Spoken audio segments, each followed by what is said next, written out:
Good evening, ladies and gentlemen. Welcome to the South-afrifur podcast. As you guys might have seen on our Tumblr blogs and all of the other things, we have two of our South African gamers with us this evening. Mr. Onyx Raven. Yep. And IronWolf Tempest, or Tempest for short. Hey, how's it, guys? And obviously, speaking with me tonight, we've got Scratch from the Western Cape. And an unknown person whose name shall never be named. Well, everybody knows who we're talking about. Mm-hmm. Of course. All right. So, tell us a little bit about yourself. We'll start with Onyx. Geez, what do you want to know? Well, what do you want to say? I mean, like, what are your favorite games? What do you do? What inspired you to become a YouTuber? Well, probably a long-time dream of working in media. I've always wanted to. I could never afford a proper media study. You know, I've looked at sound engineering and things like that, and it just was always out of my price range, and I could never really ask for the favors from my parents. So, at this rather interesting time in my life where I kind of thought, what would be a good entry, for a young person who wants to get out there into media, who wants to involve himself more directly into the furry community and offer more. And oddly enough, YouTube came up, and that's what initially started me out, where I thought, if I want to be a YouTuber, if I want to get out there, how do I do it? Mm-hmm. And I just started out with your basic Minecraft playthrough, just trying things out. And I got a lot of positive comments coming from that, saying a lot of people said they liked my humor, a lot of advice, and they wanted to see more from me. And I guess that sort of got me going. It's kind of just happened. There wasn't too much to it. It's just more like I just followed my guts, and I did what I think I was meant to do. Yeah, I honestly, I don't have a lot to say about myself. It's more just I flow with the vibe. I mean, you want to look at it a hippie way. I hug my computer every morning and I hope for the best. There's. I try my best. I do my research, and I'm hoping to offer a lot more than just gaming. Because, as I say, my dream has always been media. So I want to learn to produce music. I want to produce my own sort of intros, outros. I'm trying to get to that point where I could do a lot more for a lot more people. So if someone asked me to sit in for a podcast, I could. If someone wanted music for their YouTube channel, I can do that. I want to do furry. I want to read furry fics. Even the EFE ones, on a side note. I don't know if that's even allowed. I'm going to do research on that. I've had a few requests to see if that's even possible. I think, sorry, your initial problem with that EFE thing is it does have sexual content in it, and I think that on YouTube that might not be allowed. You might actually want to look at, what's it, Vimeo? Nah, not Vimeo.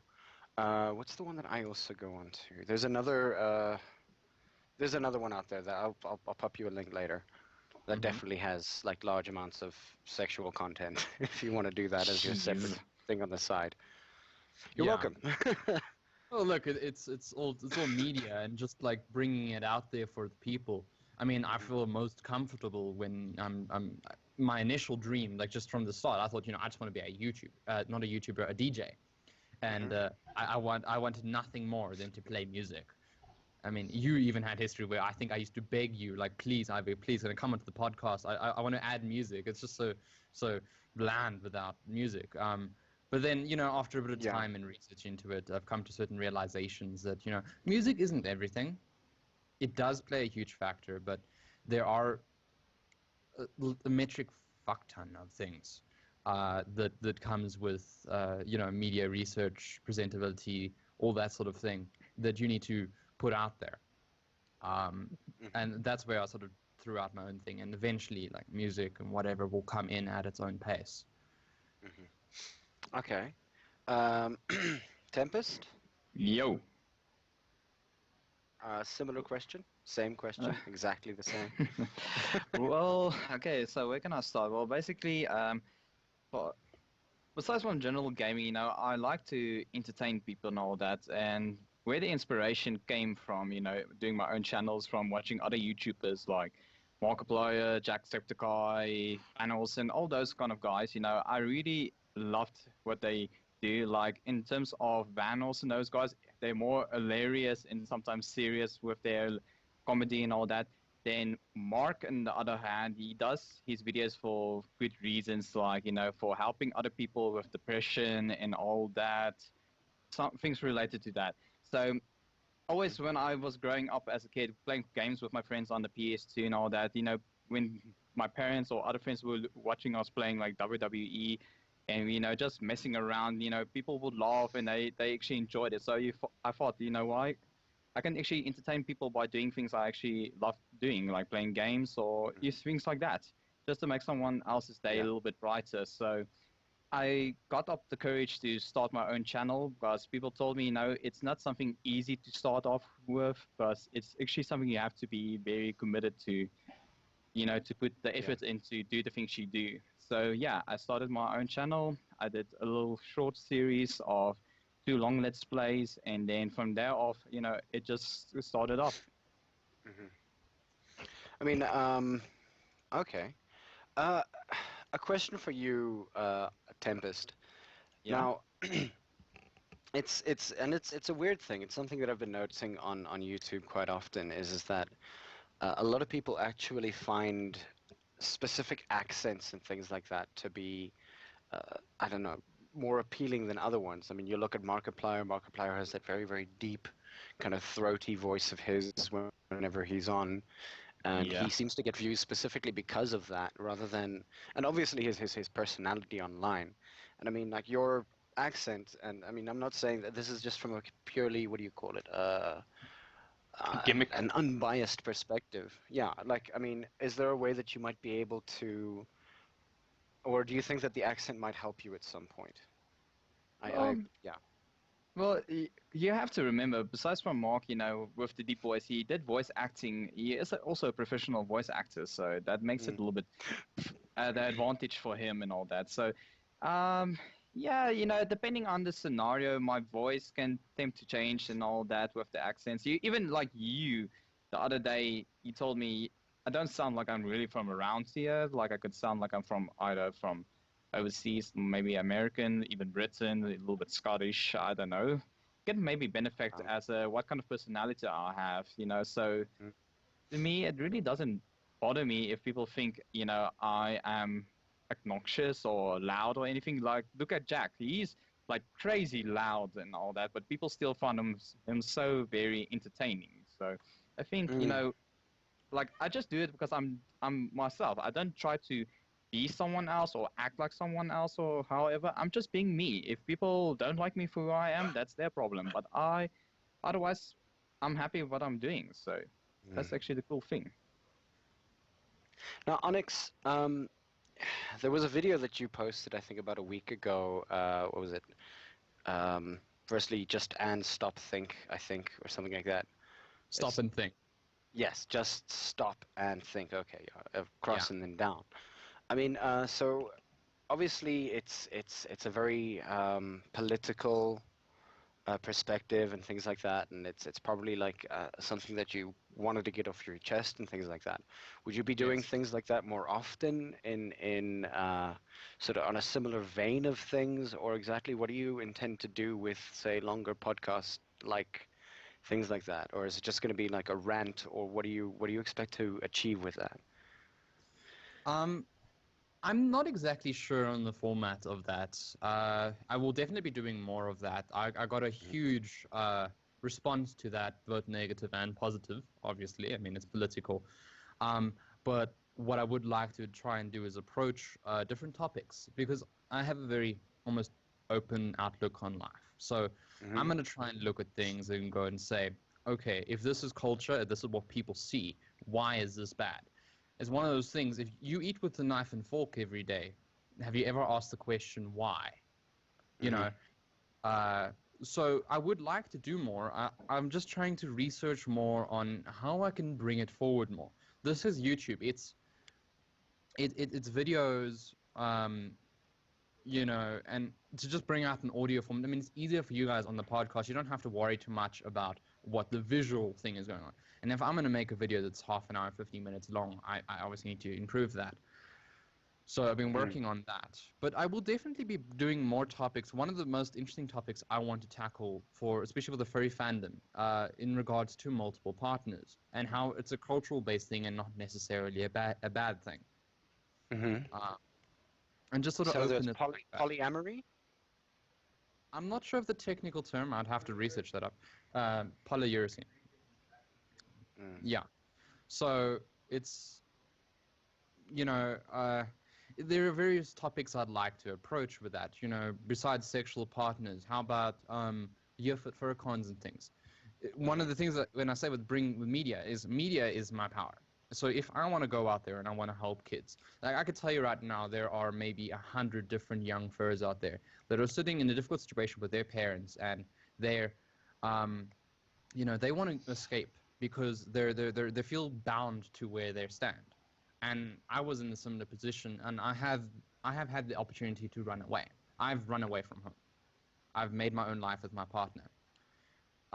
So I think that would be an interesting topic to approach on my channel, just without going too much into it, you know, just to approach for kids to say, look, you know, I'm a media person. I've been to the other side. How can I help you? What sort of advice can I give you? Where does the buck stop, pretty much? So I would like to approach topics maybe in more of a furry rant topical type thing, but I don't think it'll be too much of a discussion. It's going to be more of a, this is what I think, let me put it out there.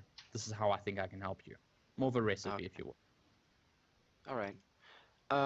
Scratch? Anything that you want to ask? Anybody that you want to ask questions to? You guys mentioned that you pull inspiration from people like Mark and Jack and those people. Are you guys moving this thing forward to a point where you could possibly make a career out of this, or is this like step one in something bigger, or what is the like long-term goal that you guys are reaching for? Well, if I have to be honest, like if I can make a career out of this, it will be, you know, be great. But the main goal out of this, you know, for me is to just have to bring a group of people, like make a community of people, you know, that I can bring together, just have a good time, have a great time, you know, friends, family, whatever it can be, you know. Like I said, I do the reasons why I do is almost like how I can respect Onyx reasons for his channel.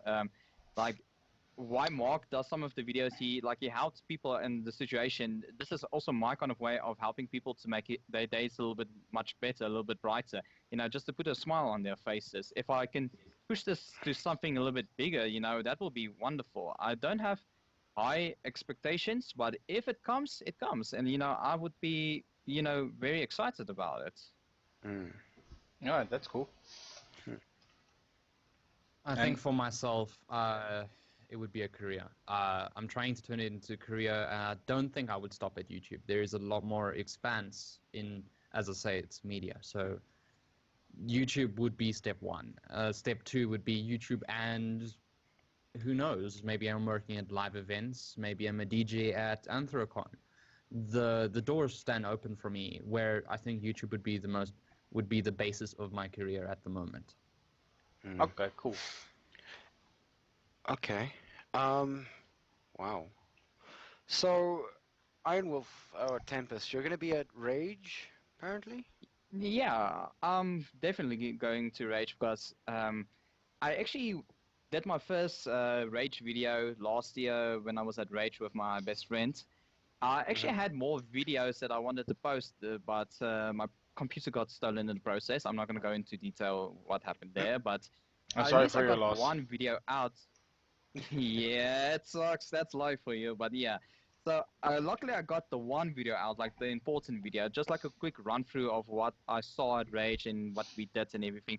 After just that one post, I got like almost over the 300 plus views just for that one video, and people started asking me in the comments section, will you be attending again and all that? And yeah, I will definitely be attending again.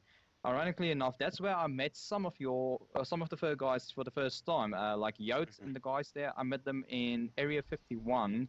So that's where, I've suddenly saw, okay, there's more furs amongst me. Yeah. That was before, I became part of the group and all that.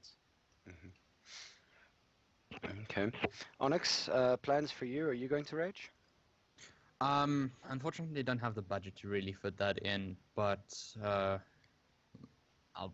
I don't know. I'll probably keep up with some of the data on the back end, track things. Okay. Now, something that I want to ask IronWolf is that when we look at IronWolf's, let's call it your Minecraft videos that you have. Yeah. You do a little bit of RP in respect to that. I mean, most of the people listening might have an idea of what RP is, but roleplay. Now, you obviously play as the character within certain storylines and things like that. And, I mean, it seems to be a rather interesting approach to, say, Minecraft stories and things like that, since there are no, I guess, long time stories that go with that. So, would you be doing that more often? Yes, actually, I would. I would actually like to do like a long RP, on a server with a bunch of friends or first that we can do like our own storylines. Like if I can give a good example, I'm not that I'm copycatting him or anything, just a very good example of where you can find similar RP to Minecraft. If you watch Sky Does Minecraft, he actually did like a whole mini series with his friends, from school to high school to being roommates. So they had like their own little series in terms of RPing the whole situation and all that. It was actually kind of cool and very entertaining. But yeah, because I was talking to Glitch one night, if he won't mind, because he has his own realm. Because I'm considering getting my own, but just for the time factor, maybe borrow his, or not borrow, just do videos with him on the realm and everything. So just some old-fashioned fun and all that. Yeah. Okay. Onyx, would you be interested in doing something like that? Maybe sort of teaming up with IronWolf? Or is that not in your sort of idea of things to do yet? I don't think I've ever really done RPs. I mean, it depends on what game I'm playing. I prefer to look at it from an outside perspective. If I'm going to roleplay, I'm usually going to roleplay as Ray or Onyx. Ray being the other nickname for my persona self. But yeah, I could sort of get where that's attractive, but not likely for me. I prefer to have more of a reviewer's perspective from an outside kind of I'm trying to think of the description. Like, I just want to see it from an outside perspective, almost review it in a way, play it, and just have fun with the crowd and do things. Where within the confines of an RP, there are certain things I don't think I would be able to do. There would be laws you'd have to follow and all that. Where I might be interested in the idea, but I don't think that's for me.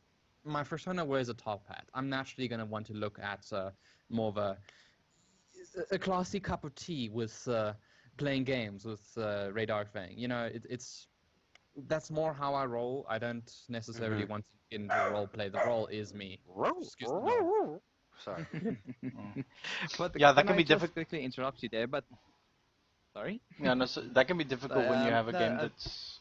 Excuse me for bursting in here, but yeah, like you mentioned, that could be a little bit difficult when the game forces you out of that sort of character mindset.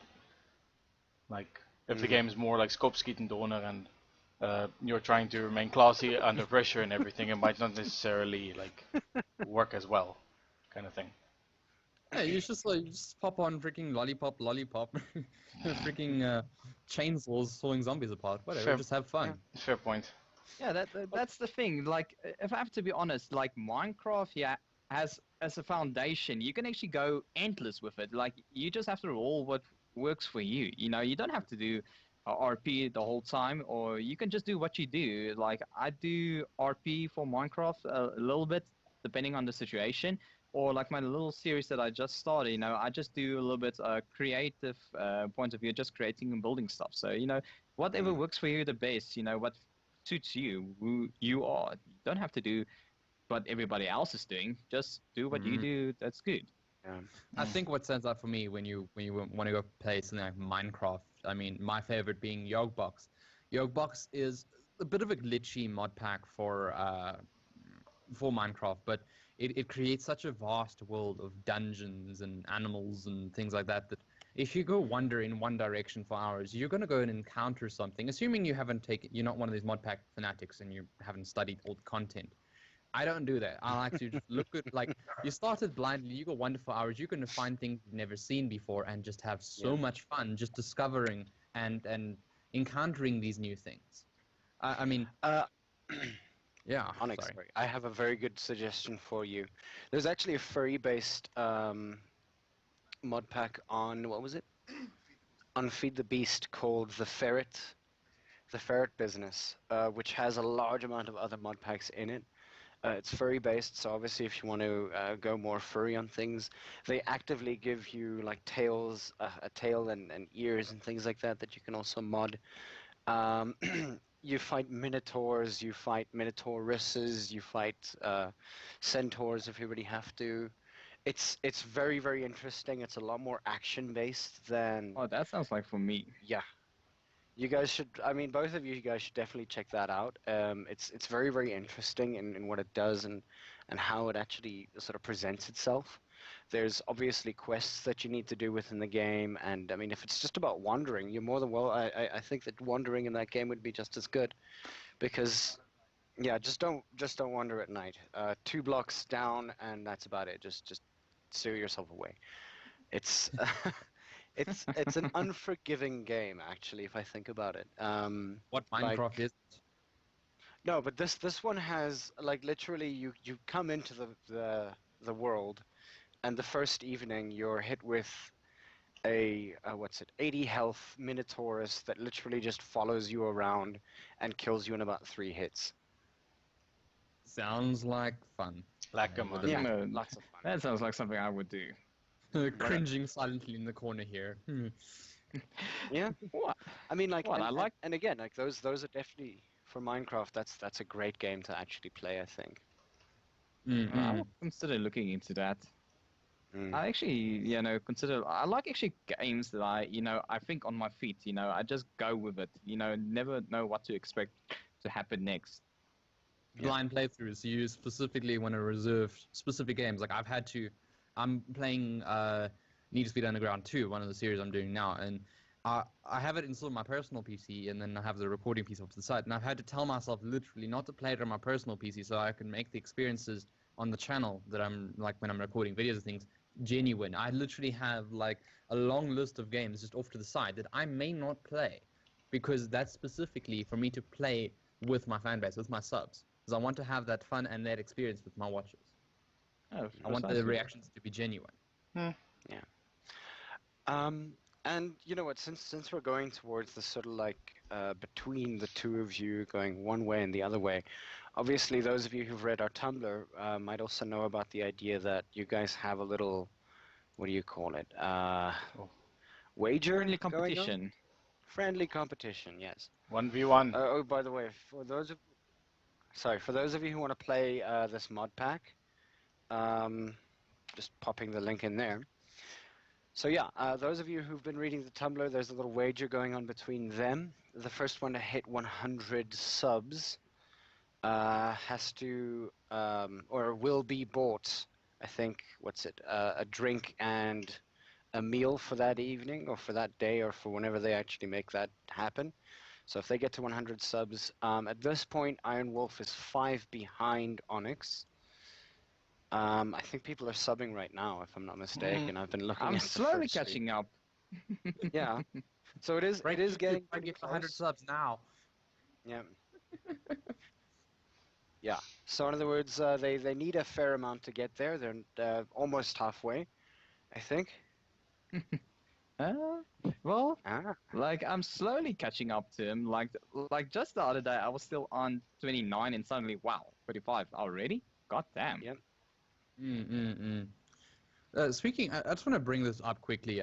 Speaking of subscriptions, one of the hardest things I think to keep up when it comes to YouTube is consistency. In order to achieve those views and keep your channel high up on the YouTube search thing, is consistency. And when referring to like this week where I've had a problem with my editing software, but even worse now this weekend where my internet's been down, it's frustrating as a YouTuber if you want to make that your career and you can't upload any of your videos because of the network. That could be quite hindersome at times. And your consistency is very important.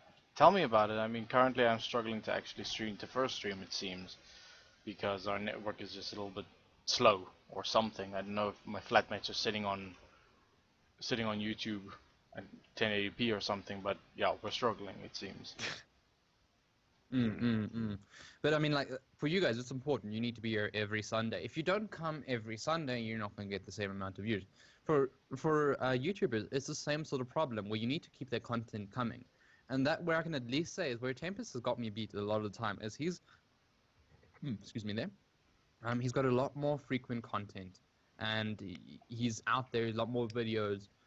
I care a lot about my what comes out in terms of my content. I spend a lot more time trying to just research the quality and things like that. But because of how long it takes me just to get everything going, I can be very inconsistent, which could make me an undesirable YouTuber, because you're going to sub to me and you're going to be like, okay, I'm going to wait for you every Thursday to upload this series, you know?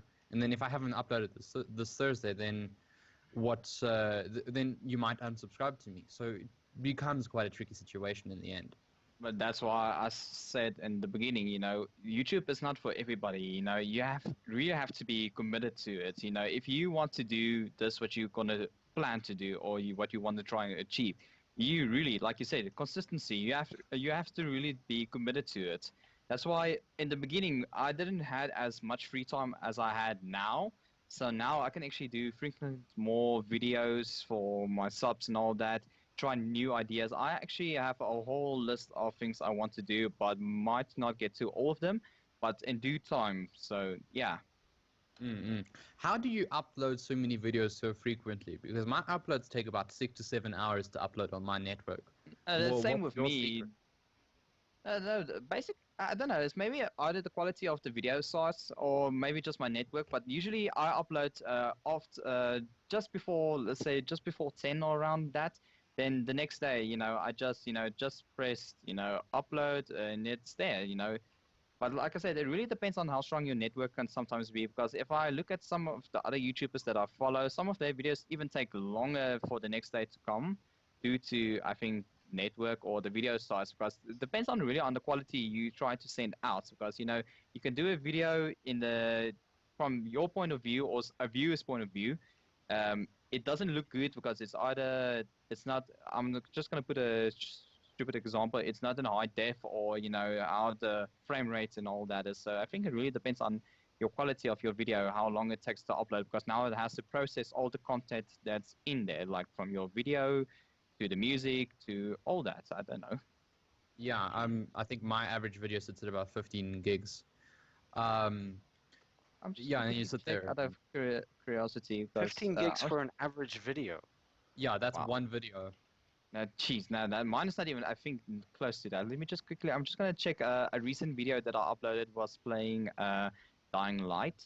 The video is, my average video size is between 500 to 300 megabytes for the quality that I do. And your quality goes up to 720. Yeah. I use OBS recording software. What do you use? I'm using at the current stage, and it's working for me very well. I just updated it again. It's called Filmora from Wondershare. If any of you guys know Wondershare in general basis, I can actually send a link to the website like this. It has like video editing software, video converting software, all kinds of software that you can buy. Like even if I'm considering maybe doing it this for the price that I paid for it and all the updates it's getting. I even have green screen effects that I can edit into my videos. You know, like put myself into the video without having the backside of my room showing in my view. That's not horrible. That's pretty decent. I should, yeah. I'm just gonna send a quick link. So if anybody wants to check it out, you know, it's there. Sure. Here we go. What was I gonna say? I forgot. Onyx, do you record in RAW format? Do I record in RAW format? Yeah, like just pretty much just recording straight up. Yeah, I Without- prefer to do that.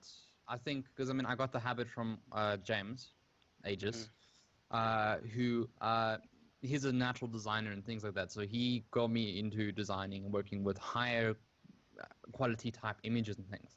So I had eventually learned that if you want to release a good video, you want to work with RAW formats. It's going to be using up a lot of data on your current PC, but you must remember that YouTube itself compresses your video. If you can reduce the amount of times your video is compressed, you're going to have less and less data loss. So that's quite important. That's how I roll. It might take a bit longer, but I mean there are different ways of doing it. All right, we have two questions here from the chat. Peanut gallery. Yeah, the first one says for Tempest and Onyx, I got my YouTube account, but every time I search for my video or my account, it tells me it doesn't exist. Please help. It's a bit more. Yeah, I've got a. Yeah, it's okay. I asked him for a link. Let me just check if it.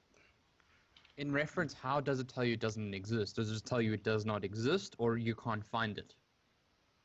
Maybe it No, was. it's here. It exists. That's strange. I can find it. I can see his video.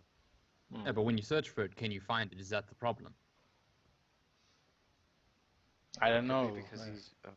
Yeah, he'll probably say something soon. No. Takes about 10 seconds to. Yeah, hopefully. And the other thing is like a pretty sort of open-ended question. Knick-Knack asks, I want to start my own YouTube channel. Any advice? Any advice? Well, like, from my point of view first, like, what do you want to do a channel for? What is the reason for starting a channel? Is the right question, you know? Is it for you want to be popular, you want to have fame and all that, or are you doing it for, what is the main reason for doing a channel in the first place? Yeah, I suppose, like, is it something that you have something to say? Do you want to have fun with people? You want to inspire people? Well, I guess the difference between person to person. Maybe give us precisely. some suggestions or perspectives as to, and again, I mean, you guys have both spoken about your reasons as to why you guys started YouTube. Okay, so Knick-Knack says gaming. Well, yeah. Can I ask Knick-Knack a few questions? Well, I mean, why don't you just run through the stuff? Because I mean, again, like Knick-Knack is obviously typing. He says that it's for fun. Okay, Knick-Knack then. Yeah, are you? I mean, I'm not gonna ask. I'm still gonna ask the question. So you want to sort of do what Tempest does. You kind of want to do it as sort of a hobby and just entertain people for the sake of it, right? Well, I won't call it a hobby, but entertaining, yes. Yeah, but I mean, if you don't make enough money to live off it, you're not going to stop your YouTube channel, right? No, like that's why, like I said, you have to be committed. If when you start paying for the things you do and all that, that's cool. I will continue. It just motivates me to do more because I know people enjoy what I do and everything. I make a difference. I'm having fun with people, so that's the thing. Like I'm gonna take I'm gonna take Vanel's example. Like all his videos, he's just having fun and just going crazy with the guys and all that. So he's just entertaining people in the process. That's all that he does. Then Mark and those guys, they do sometimes vlogs where they, tell people things, motivate people and all that. So it really depends on from what kind of perspective you're looking at someone's channel, for what reasons they're doing it. Yeah, precisely. I mean, you're doing it for fun. I do it as a career. I do a lot of time researching, okay, what are the fans like? What are the top charts? How can I best please the audience that I have? But that's the same thing I do. Basically, like, if I'm not playing with friends like Phoenix and Glitch and all that, I do my own videos or playthroughs or walkthroughs or let's plays of games that maybe just came out or whatever, things that people would be interested in seeing. So I do a bit of both. The issue is, and I mean we've seen it now, and it's been happening all over the world. The idea of marketing towards specific people, marketing towards, oh yeah, no, oh this looks like a good thing to do, so we're going to do this thing, and then we're going to do that thing because that's the next best thing, and it's kind of interesting how discerning the internet community really is in respect to that. People tend to, I don't know, I think people tend to see when other people are trying too hard. You look at somebody like PewDiePie. He obviously had the fan base to begin with. Like, he started off playing just for the hell of it, and eventually, as the fan base grew, he just started doing things to, find the best way to make money. I mean, that's the issue. I mean, That's the thing. and the thing is that, like, there's one thing, yeah, granted, making a career out of it. And I mean, if you listen to what PewDiePie says a lot of the time, he says that he never expected to get this far to begin with. It was never really that big a thing to him until it became a big thing to him, where he actually had sponsors that he had to make happy. He had all of these people, and you can hear it from the backlash in respect to that people are literally calling him a sellout, doing this, doing that, talking about all of those kinds of things. It doesn't that sort of make it a bit more difficult to create, or to say that you are starting out, you are going to create it into a career, rather than first enjoying what you're doing and then seeing as it goes along? That's kind of the idea what I'm expecting. I'm doing it for fun and all that. I'm having a good time with it. If it grows to something much bigger in the process, then until then, I don't know what's going to happen. If that comes, then, I would see what happens. Maybe how I would react to it. Yeah. You can't make a react video, though. Yes. I think, yes, I get where you're coming from, but not necessarily doing research to make the money. But for me, it's a lot of research to attract the right audiences. So, for example, right, if I want to attract furries to my channel to subscribe, what do I have to offer? What attracts furries? What's unique that I can offer? If I want to attract the older gamer generation, what games do these gamer generation want to play that I can do? Not everything is done for the purpose of me. Like, I've already decided I want to play LOL and Dota 2 as sort of a noob's playthrough into an audience that is much larger, which would gather me a larger audience, but then still play it from my perspective. It's games that I would never have played otherwise. What about Ori and the Blind Forest? That's a fairly furry game. I will probably be getting my hands on that sooner or later. What about, if you're considering a very furry-based game, what about Dust? There are a lot of gameplays of that already, though. That's the problem. You see, like, I played it and I finished it, but to do a video about it, it's not going to be the same, reaction and experience like I had it in the beginning. So to do it again for a video purpose, it's not going to be the best. You see, that's why it's target media research. You're looking at that sort of thing. Look at how many, I've already done the research. One of the playthroughs I want to do, but I need to get hold of the games, is Diablo 1 to Diablo 3. I want to do it because you haven't seen anyone do it, yet there is a large fan base, especially of the older, like from Diablo 1 to 2. You're going to get a lot of people who want to see that again. Old school LANers and things like that. Even Aegis, who's older than me, my mate, he says that he really, really enjoyed Diablo 2. And that in itself is a specific audience. And you don't see that anymore because people are constantly looking to play the new games, constantly looking to play the more famous games. I would love to approach audiences from a more personal perspective and say, okay, cool. What did you play in your youth? What do you want to see again? What do you want to see that's new? Then what's old? What's That's banging? actually a thing that I was considering, like a little thing that I was planning to do in the upcoming time. I have it's a little series I want to do, like throwback classics, like playing games that I played. Like my very first console I had was a Genesis Sega, so games back then were like Streets of Rage and those kind of things that you can still play today on an emulator and all that, but then people that played those games back in the day would love to see those things again. So I was considering maybe doing something like that. This is a bit of But a then- throwback. Yeah, that's why, like, with my little Minecraft series, you know, you get all these fancy mods today and all that. Like, people that just started playing Minecraft for the first time, they play it because they see all these mods and all these fancy things that you can get for Minecraft. But back in the day, you know, you didn't have all those mods. You had literally had to be creative to create all the things. Like, my first Let's Play, Remember How To, I did a TNT cannon, like one of the most classic Minecraft builds there is. Mm-hmm.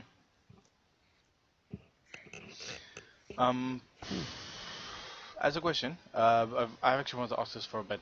What is your like sort of, how can I say this? Aside from what you think like the market wants right now, what would be your favorite like genre for a let's play? Your personal favorite. Let's Jeez. Like Honest- long-term RPGs, roguelikes, first-person shooters, what? To be honest, I don't really like. I enjoy every kind of game there is, but at the current stage, like RP games, I enjoyed but then RP in terms of it could be a first-person view or like things, or even like things like Grand Theft Auto, I enjoy because you can go to first person and even to third person, and it's just like I said, I like playing games that I think on my feet without, you know, don't know what to expect or what to happen next. Go into any roguelike blind, I promise you, or roguelite, whatever. Yeah. Binding of Isaac, Enter the Gungeon, Risk of Rain, all kinds of crap like that. Yeah, that's the thing. It's like when I was playing with Glitch, Star Wars Battlefront online. That you know, playing online with other players, you know, you never know what's going to happen. Mm-hmm. Fair point. Would you guys ever consider doing something the way that Game Grumps does it? I was really considering doing something like that with my best friend. You know, just have random conversations in terms of it can go to almost anything. Because me and my best friend, we can talk a lot of shit most of the time. Mm-hmm. Yeah, but you have to be decent Onyx? at improv. Like I can talk shit as well, but Yeah. but being engaging the whole time is a completely different story. I mean, that's the thing. If you know how the two of us can be, you know, like I said, we've been through, like we've gone through school till now. We're still best friends. He's like a brother to me and all that. Like when we were playing games, like especially WWE on the PlayStation 3 and all that, you know, the fucking reactions we could have from shouting to each other to do this, man, no, man, come on, don't do this and all that. You know, people find it entertaining and funny to see us, you know, react to stupid things like that. All right. And yeah, mate. Onyx, you? I honestly don't know, Jeez. Like longer format games, shorter like round an episode kind of games. Anything you can think of? It really depends for me. I mean, at the moment, my favorite series that I'm having the most fun on is Robocraft. It's more of a MOBA with, you know, you got Minecraft customization to it. So it's a MOBA with, you know, actual character progression to a point. Mm-hmm. And it's a lot more fun having those quick matches that are in-game, in action, and having all that fun. Where I find that a lot of the times playing the long, if you play something like Skyrim or Fallout, you can often have these long moments where you're just sitting there and you don't know what to say. You just don't know how to comment. So I think if you really want to have fun with your audience, something that happens very quickly can be quite entertaining. Something that's constantly having something going on, which is probably why you'll find a lot of like the younger YouTubers will play a lot of Call of Duty online or the Star Wars or something like that. But then you're not going to find a lot of people who are very skilled at playing the longer playthrough type games, because you often sit there with that silence where you're just like, what do I say now? How do I entertain these people? There is literally nothing happening. Yeah. What about scripting? I know that a lot of YouTubers tend to script their sort of things that they're going to say, how they're going to say it, and things like that. I mean, you look at somebody like, and that's something that I to a large extent like about Tear of Grace, is the way that he makes his entire experience very engaging. he's constantly talking. Sometimes he's singing, sometimes he's doing this or that or the other thing, and then he like flips through them. So instead of like loading up an entire long point of the series, those points where there are or where there is absolutely nothing to say, he cuts them out and he puts them into like, you know, a specific order. Yeah, but then you have to ask yourself, what sort of following does it give you? Where it's very quick entertainment, you don't quite get the feeling of progression in the end. I mean, I watch a you YouTuber can mix it called up, can't you? You could. I think it really depends what you do. You could be the entertaining kind, like Tier of Gaze, and then you could be the more educational kind of ADD kind that's almost like Splattercast that's out there, the YouTube. If anyone's ever heard of him, just, you know, give a shout out to link him up. And he does more like long type playthroughs of space engineers or things like that, and he will just ADD the stuff out of it, or just talk and talk about random life experiences, things. He has these long playthroughs that almost become almost like vlogs, and he became my favorite YouTuber just purely because of the fact that I felt personally involved with him, where he didn't script everything, he didn't cut everything out. It just feels like you're getting to know the person personally, because he's spending the time with you rather than trying to just make an entertaining video. That's a fair point. I actually did something similar to that with one of my second long Let's Plays when I was playing, Murder Soul Suspect. As I progressed in the game, you know, I started having like a conversation about things in life, you know, related to things that happened into the game, you know, that could actually be, you know, like, you know, let people, you know, started learning a little bit more about me and who I am and all that. But really, that was not the plan. It just, you know, I just drifted into thought, and that's the thing that just popped out. Now, here's a question for both of you. Onyx, maybe you can answer this first. Now, both of you sort of like researching things and things like that, and I mean, it's what was it? What's his name? IronWolf 20 plays Minecraft almost like religiously, and he's actually been doing a lot of things when it comes to gaming tutorials and everything like that. And you guys like talking about how you build things, or at least maybe on Onyx's side, you want to talk about things like that. So why not consider doing like gaming tutorials for specific things, like, you know, oh yeah, no, I ran into this very difficult thing that I need to do for this specific game. Here's a tutorial on how I actually got past it. You know, and especially with games that have a lot of mods or have a lot of sort of interactability with the character themselves as to what you need to do when you need to do it. I think for me, I would never make a tutorial like that because I prefer the more personal approach. I don't like to cut out too much of my mistakes. I like to let people see it because I want people to see me for who I am, and I want to see people. I want them to see me as I go through the mistakes and learn. So I think a lot of the cases that, you know, if I'm going to encounter something like that, they will probably have watched it through my series. At the moment, my Minecraft series is at like a difficult point where I need to upload a video called Slow Frustrations, where I had finally figured out it was on Minecraft Yokebox, and they had this new smelter system, and I've literally 4 episodes long of trying to figure it out. Like I would work with it a bit, and then I go wander off and go do something, and then I come back and work with it a bit. But if you literally watch my series, you're going to find the answer in there. It might be good to make a video explaining how to do it, but I'd rather people go through the experience myself and see how hard it is. As someone who's just come into the game, who knows nothing about it, this is it. You're going to find the answers eventually, but here it is. Here's my experiences as, you know, there's a mad scientist sort of flinging water in the air, hoping fire will come. No, but the thing is that now with that as your as sort of your struggle as you're going through it, would having a small short episode telling other people who will have issues with the same problem, wouldn't that also help? I think it would. I've considered it, but I don't think I've ever made the effort for it. I probably should. I don't think I'm one of those people who would be very good at educating people, for that matter. It's more better just to learn from experience with me and experience it with me than I would be able to make an educational video on how to actually do something. Okay. IronWolf? Well, yeah, it was a thing that went through my mind, tutorial videos, but everybody is doing it and all that. So, I don't always want to, go with the flow and all that. But Hmm. like even with my little series that I'm already doing, showing how to build all these classic Yeah. contraptions and all that, I don't edit out anything to show I'm so professional that I keep it real as it is. If I make a mistake, I make a mistake.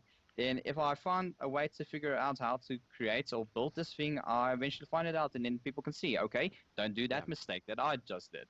I just keep it real. So, but Yeah. considering doing like tutorial videos of my own, it's not something really I would do. I'd never think it would suit for me or for my channel. I don't see myself as a lecturer or an educational person. I just, I will tell you random stuff that isn't even important, and people will think, what the hell is going through this guy's mind in the first place? Mm-mm.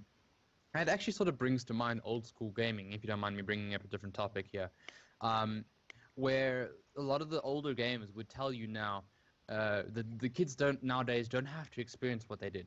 We literally spend a week trying to figure something out. You're gonna get a lot of guys that will go out there and they get stuck somewhere and they immediately search up a YouTube or text document on how to get past this thing where they don't try and experience the puzzle for themselves. Mm-hmm.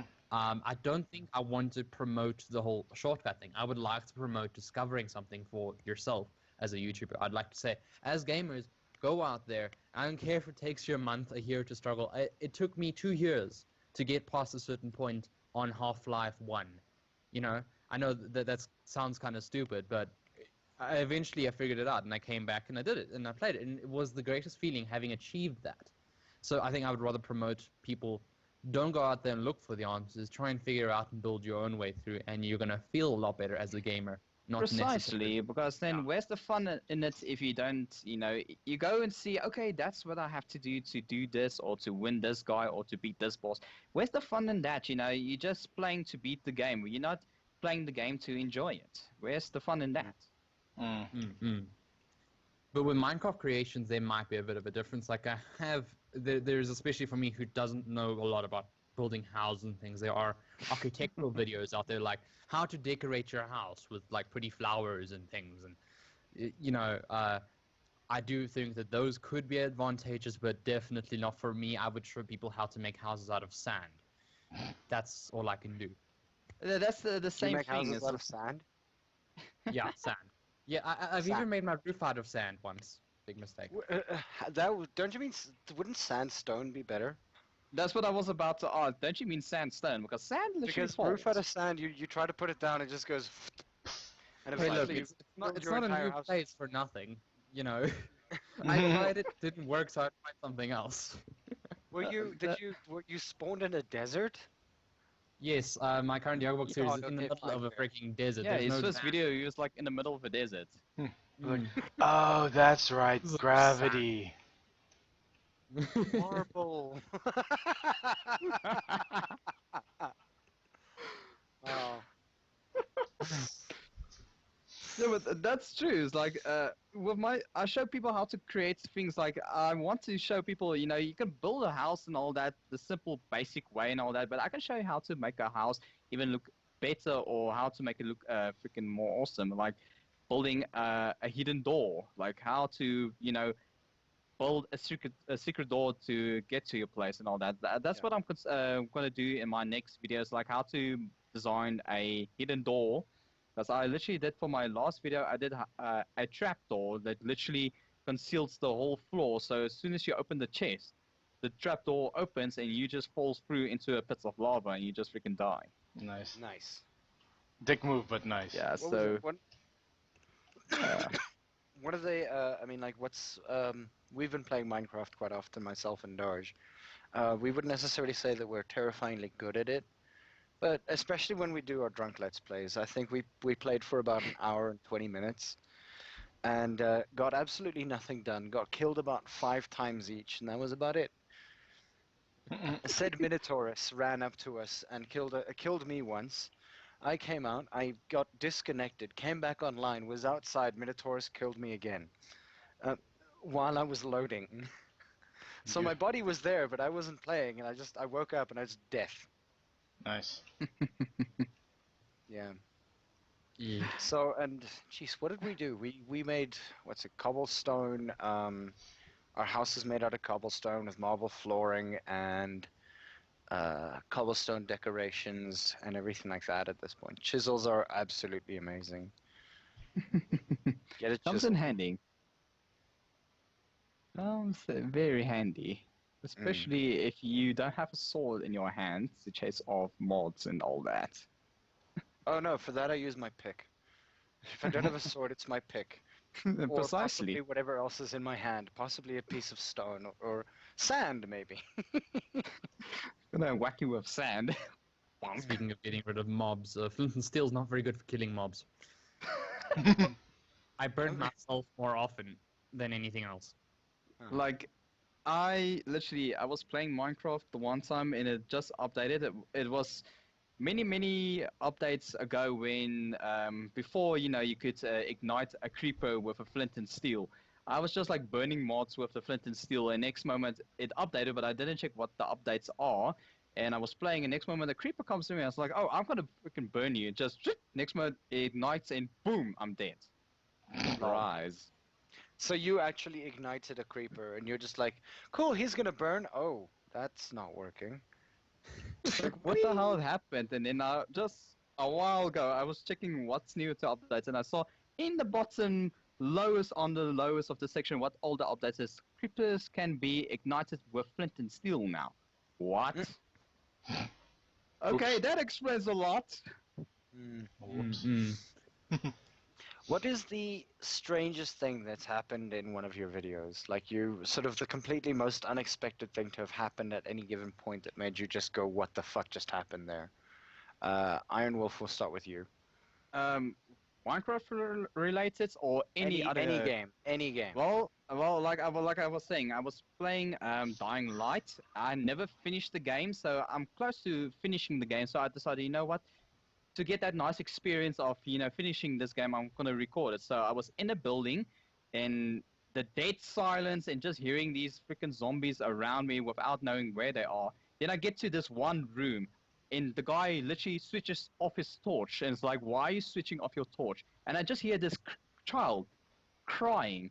And one thing that creeps me out in horror-related thing is like dead children or zombie children or demon children that freaks the hell out of me. And next moment, the guy slowly walks in, and next moment, this little midget comes running in front of me and just started screaming like a banshee, and I just freaked out, like, what the fuck is this? And I just freaked out, and I just ran. Like, what the hell? I like, no. Nope. And the thing is, I'm not really a big fan in horror-related things, but I think it's most entertaining to put myself in that situation to scare the living crap out of me to entertain other people. That's why I was asking around to the other furs and other people, would you guys consider watching me playing things like Outlaws or even Slender Man? I never played it in my life because I heard how scary it can be. I saw some games other YouTubers played, but never played it physically myself. So to put myself in that situation, I'm really gonna hate it. Afrikaans freak out for Five Nights at Freddy's. Oh yes. Don't. I played that game, and one thing about me you guys should know is even if it's not the most scariest of games, jump scares always get me. Doesn't matter if it's even a low budget game, it will get me. Yep. So freaking Five Nights at Freddy's, no thanks. Okay. Yeah. Onyx, strangest things that's happened in one of your games? I haven't got anything creepy. It's just, I think one of the Minecraft series. Yeah. I encountered this house, which I've made my home now. It's sort of buried in sand. I thought, oh no, it's just a random abandoned structure. I dig into the sand, and there's these chests there that, they apparently belong to someone or something. There's a name for it, but then you open the chest, and there's nothing in it, and I can't move the chests. I can't delete the chests. I can't do nothing, and it's not necessarily creepy or. It's just weird for me when I approach this thing. You'd expect an NPC or something important to have been staying there. but there's just these chests with a name, and this house is sort of being buried in sand, and it might not be the most fascinating thing. So for me, my mind was going, okay, well, what happened? Was there an NPC that was sort of like removed during the rendering process? Is it like a sandstorm that just sort of killed her, or, you know, is it a she? Is it a he? My mind sort of just wanders into the whole like backstory of what happened, and then I've also still got the problem that I got chests that I can't do anything about. Have you guys ever encountered anything Herobrine related in your respective games? I was about to ask that. Maybe it's Herobrine's. Onyx, Herobrine. you want to go first?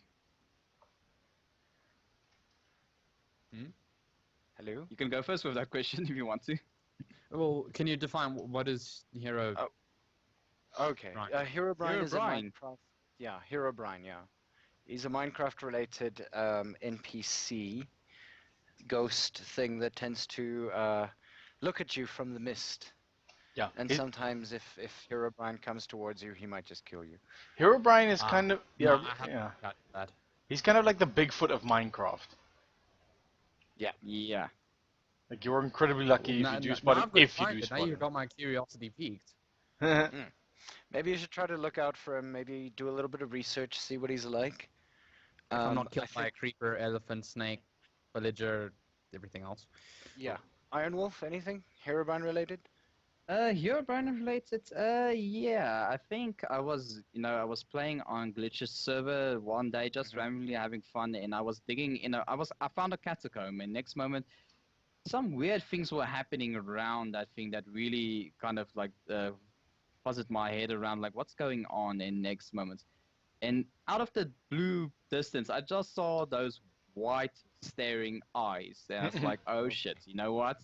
Just turn around, move back slowly to your house, and get the fuck out of this cave, because there's no way. Because now with the armor, strength reduced, diamond armor doesn't help shit against that guy. It doesn't. So I was just like, get back slowly before you lose all your resources. Because I had like 20 diamonds in my inventory, and I was not about to lose it. Obviously, there's some contention about Herobrine. Drakova does say it correctly. He was never put into the game, or at least into the vanilla game. But the modded games tend to use him as a scare tactic. One of the things that, especially in the ferret business, there was one point we walked out of the house, and there was nothing wrong with it. We walk inside, and graffitied on one of our machines was Herobrine was here. And then we walked out again and walked back in, and it was gone. Yeah, That's not creepy at all. Yeah. So, I mean, like, and Drakova says it was originally a glitch. This is actually kind of interesting stuff. Since you guys actually play Minecraft and things like that, this is actually always something to... I don't know, if you're looking for views or anything like that, maybe go out on a Herobrine search. Not that you can really find them. There are specific things that happen, but those are things that you guys are going to have to find out yourself. Yeah, true. There's actually even, custom maps that people create on Minecraft that you can go on Minecraft World and all that to download with Herobrine related things, like how to find Herobrine attacks, and all those kind of things. But I saw it recently with the last update, they said they remove Herobrine, so I don't know if that's true or not. Look, it depends. That's also a point of contention, because apparently Herobrine was removed like years ago. Yeah, precisely. That's why it's puzzling my head now, because also, yeah, many years ago he was removed. Now they're saying he's removed again. So what's happening? Yeah, but again, that is also just vanilla. I mean, like, if you look at all the other mods, he tends to stick around for a bit. Yeah. But, yeah. So, I mean, plans for the future for both of you? Onyx, you want to start? Plans for the future. Well, there's already a lot between video blogs, fanfics, more angry rants, and more gaming content, obviously. My hope is to eventually, if I can approach, I don't know, maybe for Fur Camp or something, I would like to do like a video vlog on that maybe one day. as a future thing. At the moment, I'm just trying to have fun, work on my editing, work on my quality, just sort of get myself out there, and properly improve myself so that when I'm putting content out there, I just want it to be perfect. I want it to be pristine, because I don't think I could handle it if it wasn't. No one likes to hear a YouTuber that doesn't sound good, that doesn't have good video quality, doesn't represent himself properly. Doesn't I want to do shower. that, and I want to try and make myself. The YouTuber who doesn't What did you shower. Yeah. Also, I just try and make it more furry. Like, I'm not saying more furry content, but how, as a furry YouTuber, I could be more furry. Am I supposed to say represent hands with paws or something stupid? Sing more furry kawaii music or something stupid. I don't know. It's one of the biggest questions I've asked myself. Yeah, you're a furry YouTuber. How do you represent furry? You're not on camera, so you can't put your hands above your head and go like mew. Well, why don't you just go rawr, people? Rawr. Welcome People to my might furry take it the YouTube wrong channel. way. People already know I'm gay. I'm like rawr. I don't want to make my audience creeped out at me or something. Like, oh my god, he's hitting on me. Ew! Unsubscribe. Maybe. You're trying to destroy me, damn it! No. Where do you have money writing? Tempest? Well, besides from doing, gaming related videos, I really want to do videos outside gaming related also. Like with, Geek Fest coming up, I want to do a video there with, everything related to Geek Fest. What you can do there, having good time with friends, with others, just doing things like that. And then I'm considering also doing little challenges, like I think the other night where you were mentioning about watching the whole Star Wars series, and then every time they say any famous related quotes from the movie, I got a bad feeling about this, you take a shot, like drinking Star Wars drunk or something Yes. like that. I think we mentioned that already. Yeah, things that relate to that. Even now, I was considering I have both the video of me and Alien, drinking Blackbeard's piss. I was thinking of maybe editing it and maybe putting, every time we have a fur meet, I double dog there used to let someone else's drink that stuff, and I just get it on Did you film. actually have one, IronWolf? I remember you had the video. Yeah, when we were, there was me, you, and Tazzy and Dodge at Reachbacks. Oh yeah, no, there was that one of you having that, and then there was, his name is Doge. He's unhappy with you saying Dodge. Dodge. Sorry, my bad. I do apologize. My bad. I'm bad. Sorry. Yes, I'm bad. I know it, Boy. Anyway. So yeah, and then when I originally asked you to double dog there, Cuddles to do it, but unfortunately he couldn't for health reasons, so we did it with his boyfriend Alien, and that poor lad that night didn't look well after having that one drink. Actually, you know what? He held up quite well. He didn't even do a TC. Surprisingly. Yeah. We actually, jeez, it was weird. It was on my birthday. I did it with one of my colleagues from work. I was just like, hey, have you ever had one of these things? You remember that horrifying thing you gave me? Here's something back. The horrifying thing that he gave me was a shot of absinthe with beer. Oh. Oh my Okay, god. I'll tell you. Let me put it to you like this. I can drink the Blackbeard's piss. I was literally sitting on this drink and sipping at it for the better part of half an hour. Eventually, I threw it away. It's absinthe and beer. Yeah. Who? Yes. Yeah. Absinthe is already. It tastes like an office plant. Like, if you don't do it in the proper way, it just tastes like a plant. A ficus. Exactly. How would you know what the office plant tastes like? I had a really Have you weird never office had- one day. Like, I was working in a really weird place once. Haven't you ever licked an aloe leaf? Or eaten aloe crystals. Yeah. Duh. Nope. You guys should try it, man. By the way, do yourself a favor. I'm gonna buy a bottle of Timyan. Ugh. and I'm gonna dare people to drink that at the next fur meet. Oh my word! I'm definitely gonna record that. Yeah, Yeah, just I remember my very first and my last encounter with Timyan.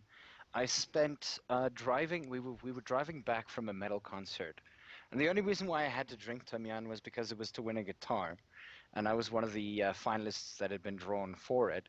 Yet we had to do this weird thing where we had to eat Mari biscuits, have a shot of Timyan, eat chilies, and I think there was another thing that we had to do.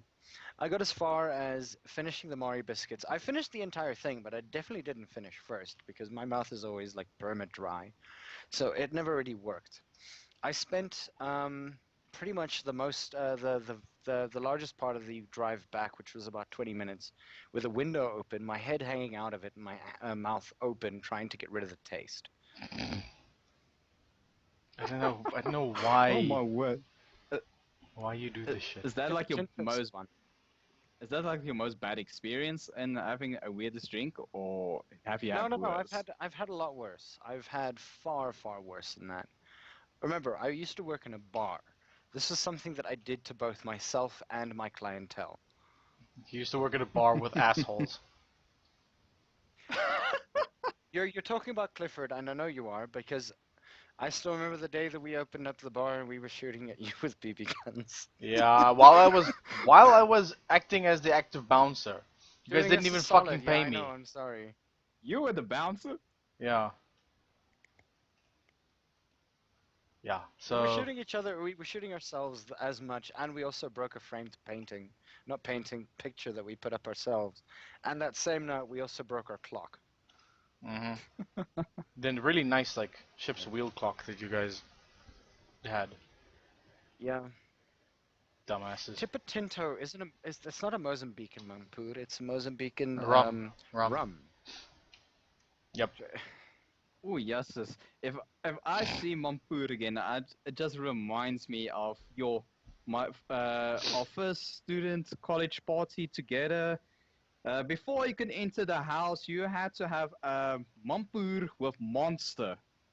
Freaking before you could enter the That door. would be amazing. That's What's not wrong with horrible. you? No, but no, there was something else. I'm trying to remember. There was something. It was Mampur, it was Monster, and there was something else mixed together with that shit. But But I think that's not. No, but that was not bad. I think the most weirdest drink I ever had is like one of my old student colleagues dared me to do it. I was brave. I like to take a challenge, even if it's the most stupidest of things. He dared me to take a freaking Monster with 5 shots of vodka, and just down it one time. Sorry, no, you don't win there. nobody wins there. No, you don't. You Yeah. don't. No. But I mean, like the thing is that like what's it? 5 shots of vodka and nah, I could do that easy. Come on. Yeah, but 5 shots of vodka with Monster. Dude, this is literally like how I drink. If I buy a what's it of a brandy special, it generally comes with 2 shots of brandy in each glass. I generally go no ice. I pour in the Coke and I pour in the rest of the brandy into the other glass, and that's how I drink my brandy and Coke. So 4 shots of brandy, Coke. That's it. That's how I do it. But that's the thing. I can don't waste handle time. brandy. The thing is, I don't drink vodka in the first place. I don't drink vodka at all. So Onyx? one thing. Any Mhm. drinking stories you'd like to share? Not me. I've had really bad one, and since then I've been drinking tea and the occasional brutal fruit. I keep it on the down low. I'm a lighty. Oh, fancy man. No, well, I mean, yeah. Or horse with claws. Some of us don't have high school stories, you know. You do realize that this is when I start lacing my tea with like I don't know, coffee liqueur or amaretto. Oh yes, I'm gonna do that one day. What about soon as- like what I enjoy drinking with my coffee is whiskey. Whiskey and coffee. Oh my word, heaven. I don't like So whiskey you in make general. what's it? Irish coffee. You don't like Whiskey is my number one drink. Lucky you. I'm so glad you can stomach that stuff. I can't. There's an old saying, and I swear there's a furry picture out there, and I'm not joking. You can go search it up or find it somewhere. Literally, that says whiskey makes me frisky. I'm Oh boy. pretty sure it's out there Yeah. somewhere. And Oh, maybe I've I think I started maybe have noticing it that. somewhere. Maybe I will search it somewhere. I don't know. I've started noticing that booze and large crowds don't mix with me. Why does like the latter half of our podcast always become tell us about your drinking habits? Yeah, how Well, did this went because from gaming and YouTubing till drinking now? That's what I Strange. want to know. I'm just sitting here quietly, like, it's I'm just checking off, like, okay, these are the things I'm gonna hold against you in the future. Just remember now. well, the thing is that one can't hold anything against me since everybody knows who I am. I mean, Very like, or at true. least who I am on the inside. Like, I generally I wear my heart on my sleeve. Like, there's nobody who doesn't know anything about me who I've met. No, well, your True. heart and your hip flask. Yep, my heart, my hip flask, and my head on my sleeve. What? No. That was terrible. Yeah. Anyway, See, you ruined it. Onyx, You gone and like, 'cause ruined the a thing is, good thing here. scratch, scratch. I Yeah. ruin everything. You should know this by now. I know. That's why I'm here. Duh. Yep, I ruined you. I'm more just like I'm. And this concludes furry news. Moving on. Drama. So, I mean, like, the thing is that the reason why the latter half is generally here is because I think to a large extent, I, for many of us, booze stories or going out stories or anything like this is actually something that, I don't know, it's how I call it Veritas serum. Mhm. Like, it tells the truth about a person's character in what they do and how they do. It's like, oh my god, this really, really strange thing happened to me the other night where I slapped a guy in the back so hard that I'm pretty sure that he still has a welt there. This was my birthday, by the way. It really happened. You can ask people. That will... What? He asked me to slap him. He said he was a masochist. I hope he enjoyed it. Yeah, that exactly. I slapped him the first time around. He had his jacket on. He told me, "You pussy," and I was like, "Cool, fine. Take the jacket off." Thwack. People in the next room heard it. Just hearing it echoing through the room. Obviously, I felt very, very bad about it. But, you know... Yeah, you He was didn't. asking for it. What? Yeah, you didn't feel bad. I felt so bad. You should ask the people who were there. I felt horrifying about it. It broke the sound barrier on his back. Yeah, pretty much. Just Ouch. like, dead. I'm still apologizing to him. Since Probably technically he sober. could be my boss. No boy. Like, Yeah. Oh, thanks, wow. mate. Now I can drive. Yeah. Wow. You're fucked. Yeah. So, I mean, like, so tell us, just on a personal level, aside from your YouTube channels and everything like that, I'm making, like, waving form, like, waving one can motions see with that. my hand. Yeah, these massive waving motions. I'm actually creating cold air. It's quite amazing. I'm still doing it. Oh, But no yeah, wonder it's getting cold. Ivik, stop You're it. welcome. Yeah, stop, So- please. Your YouTube life aside, tell us a little bit about who you are, sort of to end off the podcast. Onyx, since you've been quiet for so long, we'll start with you. Myself. Little cheesy, ironic journey of the self-discovery. Mhm. Being raised in a, I mean, I'm not haters against Christians or anything, but being raised in a fairly confined Christian childhood, I had a lot of difficulties experiencing life, and just to skip all the problems, like stuff happened, big fights, never going in there again. But then, for the past 3 years, I've been together with my mate Aegis, and he's allowed me to sort of relive my childhood, relive who I am as a person, and I've learned so much from being a furry to humility to how to approach people, to be sociable, to things like that, things that I never got to experience in my childhood. And even as a furry, I don't get out much. I don't have a large income to work with, but I have tried to put myself out there. I have tried to be, you know, just in the zone. Like, if I can't afford to go out with you, at least I could chat to you on WhatsApp or Telegram and try to be as sociable as possible. And as a person, I think I'm naturally a recluse. If I'm with a group of people that's more than 4 or more, I tend to get very quiet and I'll sit in my corner and not talk shit. Which, if I have really close friends, they'll notice that and they'll say, "Look, is there anything wrong with you and stuff?" And it's very hard for me to explain that when there's such a large group of people, I cower. I can't, even as a YouTuber, I still cower before large groups of people. It's very difficult for me to socialize. But as a person, I'm getting over these fears, and I'm trying to become more sociable, become more of a loving person that someone can understand, and that I can protect and love and give as well, not always just on a personal basis.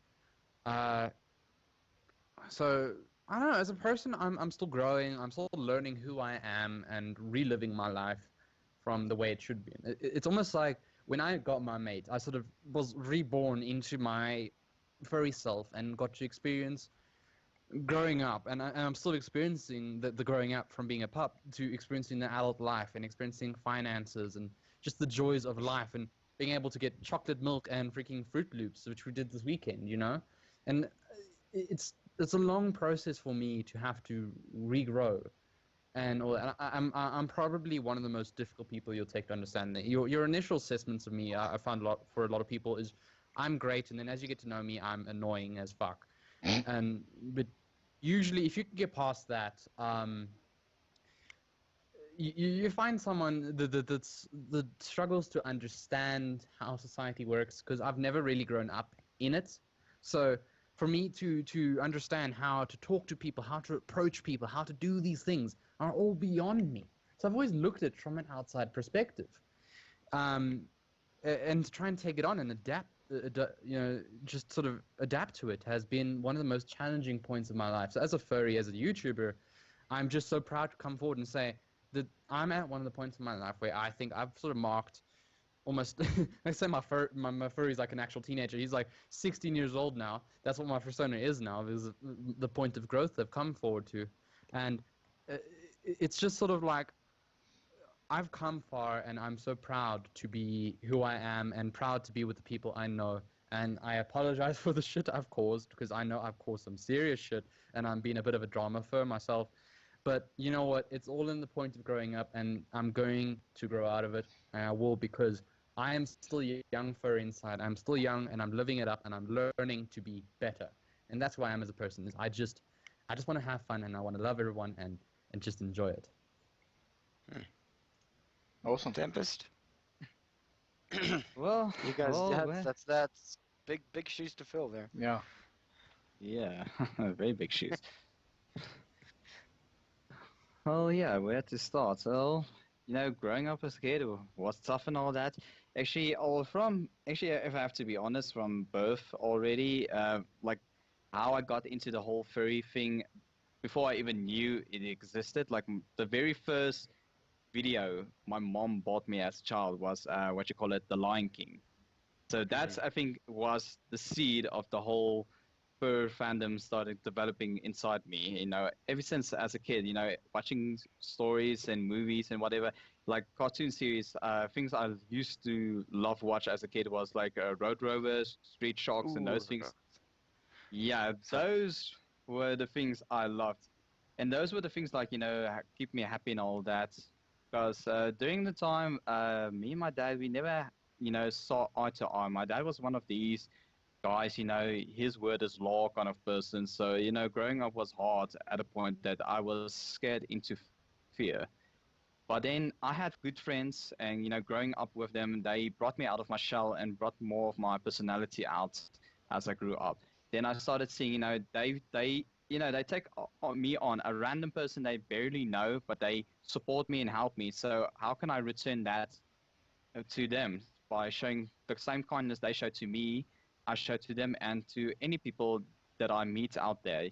That's why I'm that kind of person that I put myself before others. I will take a bullet for someone, not literally take a bullet, just figure of speech. But Literally. in that...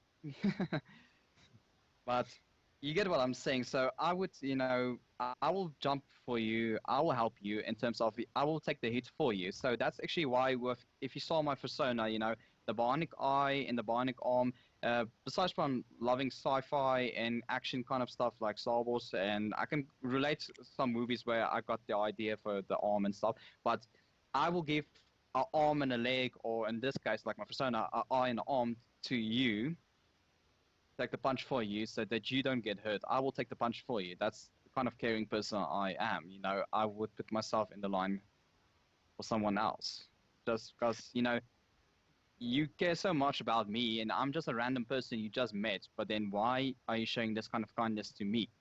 So how can I do the same to you just by doing this? It's like my good nature, you know. So ever since everybody I met in my life, I would show that extra little bit, a bit of kindness and give them the kind of experiences that they would never had. Like all my friends I ever had, they were literally, I'm not joking when I'm telling this, every best friend I ever had, their parents were, you know, divorced and all that, and they're going through rough times and all that, you know, with their parents being divorced. They don't have all those privileges that normal kids will have. So I would give them that opportunity. Like my two best friends that I had, they never been to, I'm going to put this just as an example. They never been to Sun City. None, they never had that kind of experience to go to a place like that. So I, you know, out of heart, I told them, you know what? Come with me and my family to our December holiday when we go to Sun City. So I gave them the first time experience they had never had in a long time, you know, and to see that, you know, smile and joy in their faces is the thing that brings, you know, a warmth to my heart and all that. You know, I just want to, you know, give someone a little bit something back by just, you know, being me or doing something for them that they would, you know, never experience. Even if it, you know, like I said, if I put myself in the line to sacrifice so much, that brings the kind of joy to me. Well, then, yeah, that's me. And the other side, then, not related to that, for most of you guys that know, I'm actually a professional chef and all that. I studied for almost a year and a half at Relief Chefs Academy and all that. Trust me, it's a tough career, and we don't take shit for an answer. Like, you think Gordon Ramsay just acts and does being an asshole in general? It's the career. It does that to you. Trust me. Eesh. Yeah, it's one of the most stressful and most under pressure work related jobs there is. That's why I worked for 2 years in a 5-star restaurant. And it was a good time. I had a very good time because I was working with one of the top 10 chefs in South Africa. And he was like a mentor and a friend to me. Then he left for other reasons. I'm not going to put that out there. And slowly things were going sour, and the job was slowly killing me in the process. So I had to make plans to, you know, get my life straight.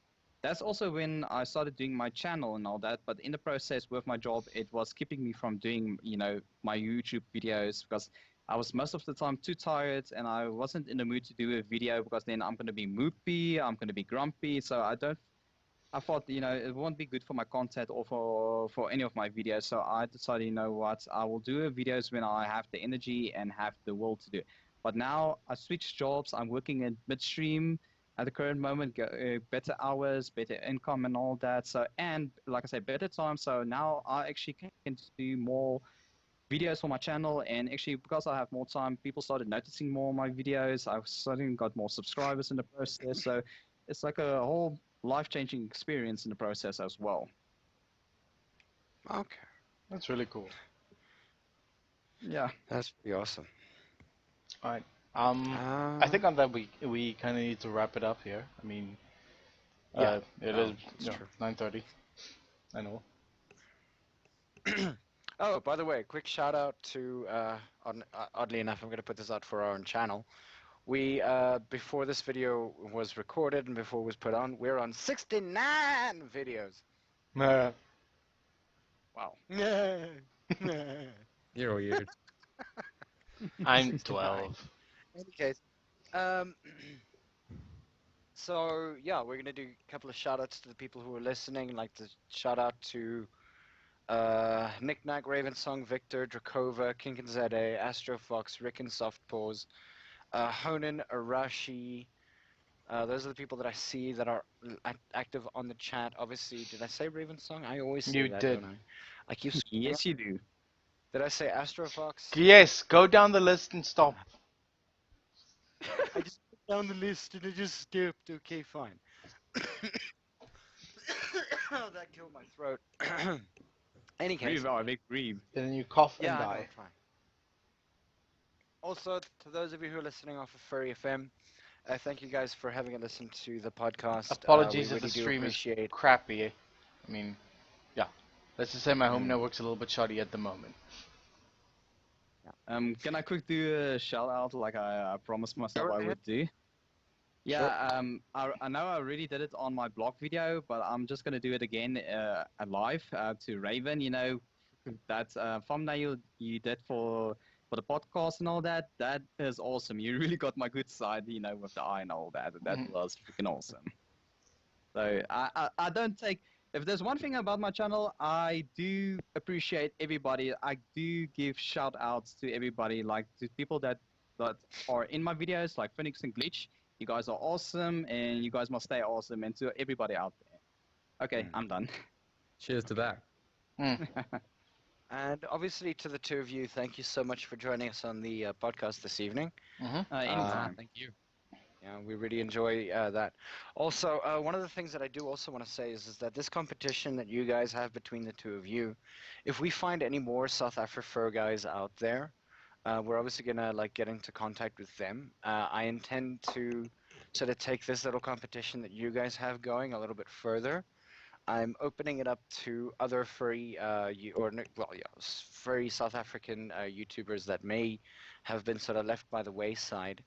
That if they do sort of find out about us or find out that, oh yeah, no, we did it with you guys, so why didn't we do it with them? I'm opening it up. The person who gets to 100 first will then have I think we can probably say it as a guest spot, singular guest spot on the on south-afrifur. I would like to also just say I'm pretty sure me and Tempest would gladly answer any questions that starting out YouTubers like any. I've inspired at least 3 other furs from my perspective to start their own YouTubers to start their own YouTube channels. So I think both me and Tempest would definitely answer questions and help you guys out just to get started. Yeah. If you guys want to, you know, you can find on my channel. I have a link to my Facebook page, so you guys can answer questions, send questions there to me. I will do my best to answer them, or even on my YouTube channel in the discussion session, I would do also my best to answer any questions you guys want. Or for those that, you know, have me on WhatsApp, I also will answer any questions there. So yeah. Cool. Awesome. I want to check something quickly. Raven's song is possibly on the channel at this point. I just want her to send her YouTube channel to us. She's not a gamer, but she does art and all of these wonderfully weird creative things. And yeah, I mean that's always interesting to have a look at. Furries, share your channels. Yes. It's like let the channels reign. Yeah. So yeah, I mean, from our side, thank you so much for being on here again. We really do appreciate it. Those of you who are listening, once again, thanks for you guys. And there is a possibility that we might actually finally be managing to get somebody from Australia, the land down under, onto our podcast. The thing is that what will probably happen is that Scratch, myself, and Mr. Australian Man will be doing the podcast earlier in the day on a Sunday, but then we'll be putting it down at 8 o'clock as a recording, and then the two of us will answer any questions and things like that based off of that. Yeah. Otherwise, we're probably going to open up on First Stream anyway, so we'll stream it on First Stream, we'll record it, but then we'll play it on furry.fm in our normal time slot at 8 p.m.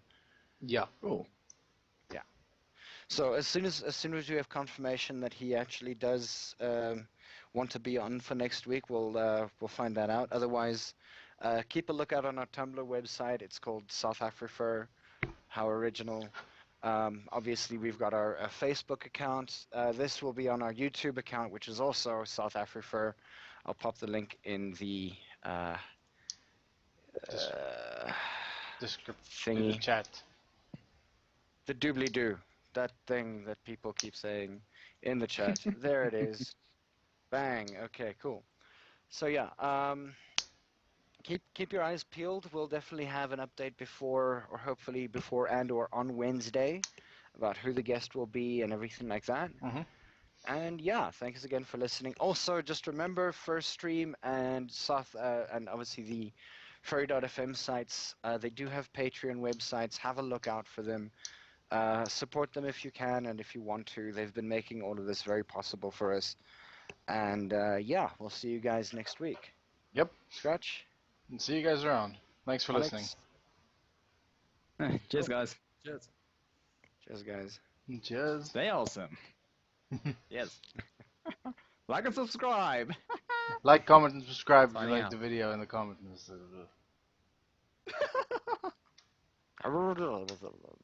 Those things.